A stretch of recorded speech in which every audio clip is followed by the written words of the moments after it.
really like these quiet times at home when I'm home by myself,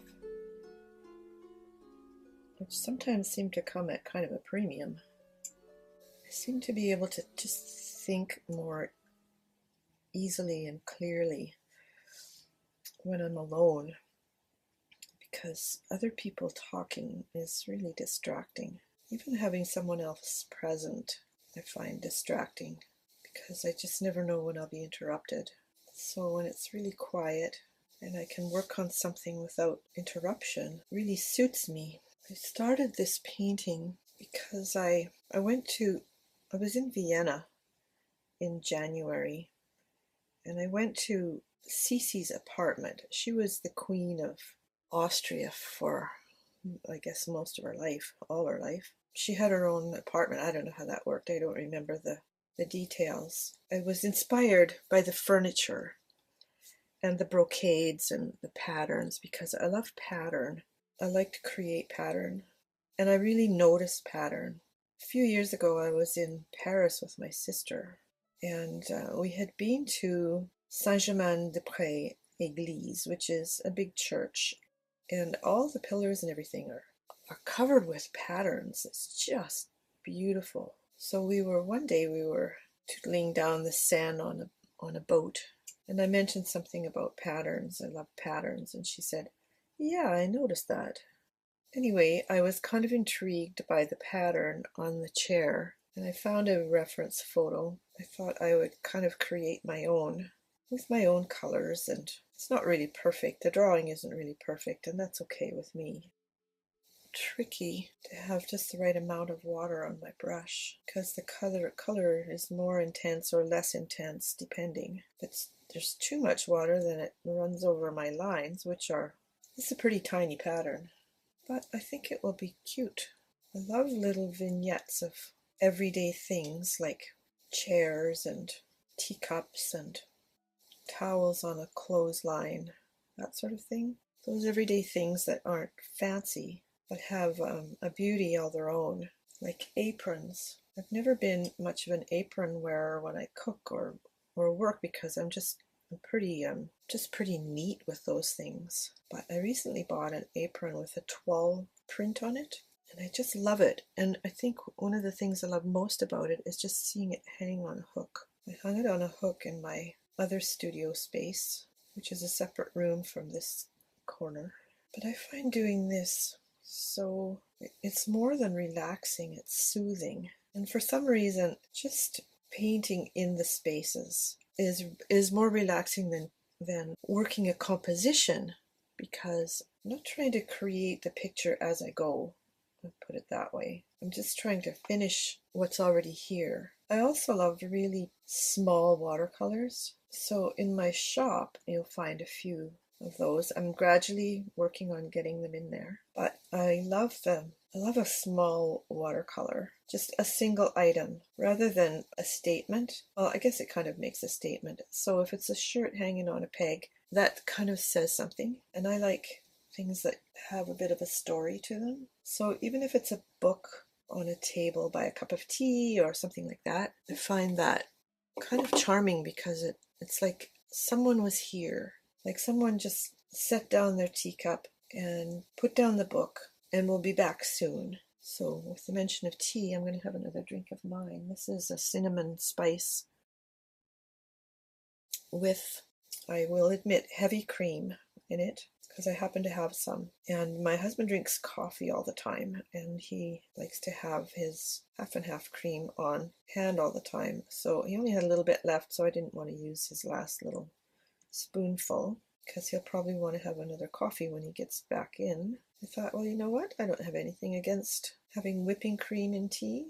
Just have a little spoonful. And I'm kind of on a keto low glycemic time here. Call it a time rather than a diet, because even though I'm changing my diet in certain ways, there's too much baggage around the word diet. Anyway, I am trying to lose some weight, but that wasn't my only goal. And I decided to do this, cut out sugar and carbohydrates as much as possible. Carbohydrates like breads and rice and stuff like that.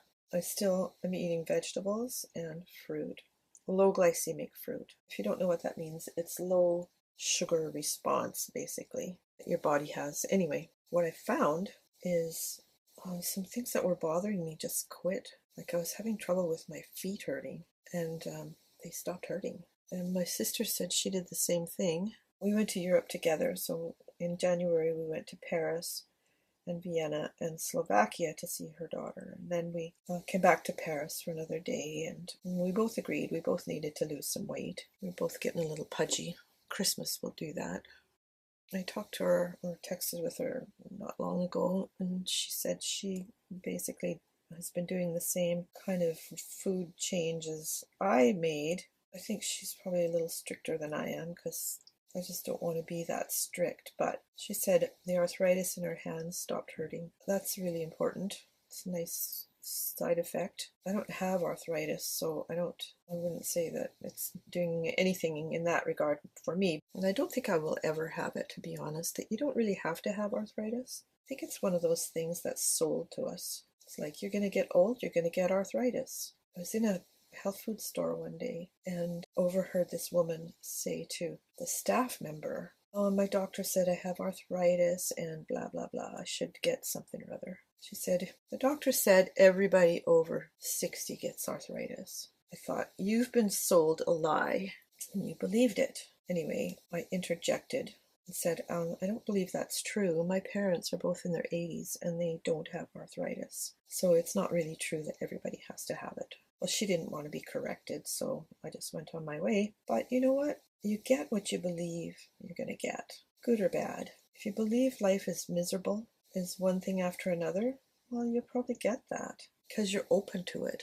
And you know people who say, I get a cold every winter. I never say that. In fact, I say I never get colds. That doesn't just mean to say that I've never had a cold. I just don't expect to get them. In fact, I take it as a bit of a personal affront when I do. It's like, what? What happened here? Did I do something that I shouldn't have done or whatever? This is looking nice. So now that it's springtime, I have a rhododendron in my yard that I want to take out. It has beautiful blossoms, but for the last couple of years it's been kind of underperforming, and I think it's suffered from last winter, not the most recent one, but the previous one, because it was a weird winter. We had, in February, we had a big warm spell, and it's like everything woke up, and then we had a real cold spell. So one of the trees in the yard just died completely, and it was like, had it for years and years. And this particular rhododendron had really a poor showing of blossoms in the springtime. But that's not the big reason. The big reason is not when it blooms, it's what it's like when it isn't blooming, which is kind of just a big unattractive bush. And I'd like to put in something pretty. So I've got a viburnum tree that is just a fabulous bloomer. It blooms in this early summer, fills the tree so you can't even see leaves hardly. And they last until winter. And then they, when the leaves fall off, the blossoms turn brown and all that. But we get color all summer, and it's like a huge mound of blossoms. In fact, it kind of leans over because it has very thin stems and twigs, but it drapes over, and you can actually, like when my grandchildren come, it's like being in a little tent or a cave because you can get under those branches. And at times we have put out a blanket and lie on the blanket and, relax because you can get in the shade or you can get in the sun. There, I think that works. Okay, I want to do the legs and everything in kind of a goldy brown. It looks like gold, I think. I do have shiny gold paint or pearlescent, but I don't think it reproduces very well, so stick with just the impression that this is gold, because those fancy pieces of furniture in the great palaces of Europe definitely were gold. I love this kind of French chair too. I'd like to get one. I'm gradually putting more artwork, more prints in my shop at my website. I have literally drawers full of art, watercolors, and I just have to kind of get them sorted out and get them scanned. And there's actually quite a bit of work to the whole process of creating something that becomes an art print or a reproduction. I'm adding more prints, and they're small because I love small prints.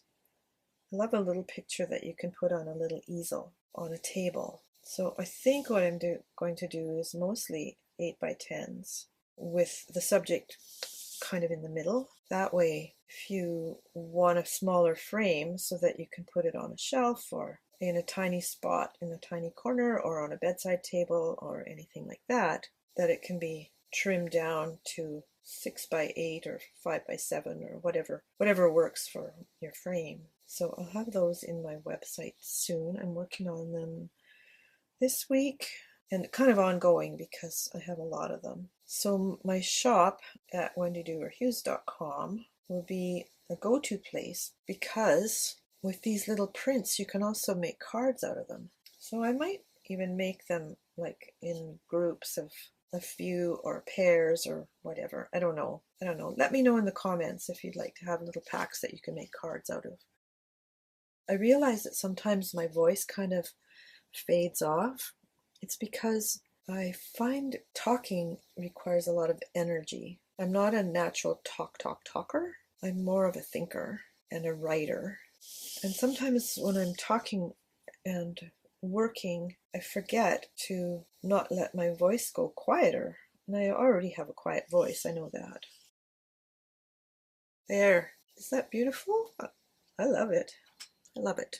I hope you've enjoyed that. Do you like this kind of video that's just kind of chatting and painting?